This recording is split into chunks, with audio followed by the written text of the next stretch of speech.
999 phone দিবা। Phone না হবে এবার, ফোন যে কোন জায়গা দিয়ে দিব এটা খালি ওরা দেখবে। আমি তো মানে রাগি নেই কখনো, আমি যে রাগলে যে আমার রূপ যে কেমন হয় সেটা এখন পর্যন্ত ওরা দেখে নেই, ওই বাসায় থাকতে কখনো দেখে নেই। এবার দেখবে। আমি যেদিন চলে আসছি আমাদের বাসায় গ্যাঞ্জাম হলো, সেদিন তিশাও আমাকে মারছে, আহাদও আমাকে মারছে। আমি বলছি মানুষের কাছে যে আমাকে মারছে, আমি এইটা নিয়ে ওদের নামে মামলা দিব যে আমার গায়ে কেন হাত তুলছে। আমি চলে আসবো দেখে ভিউ ব্যবসা বন্ধ হবে দেখে আমার গায়ে হাত তুলছিস না, হাত এবার কোন জায়গা দিয়ে ভরি এবার খালি দেখবি, কোন জায়গা দিয়ে হাত ভরা দিত গো।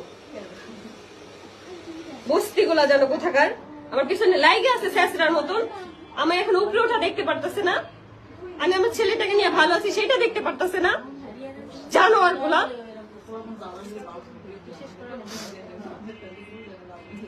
আমরা তো আগেই বুঝছি ওই ফার্নিচার তিশা দিচ্ছে, ওই তো দিবে, ওর মা অনেক বড় লোক না, অনেক বড় লোক।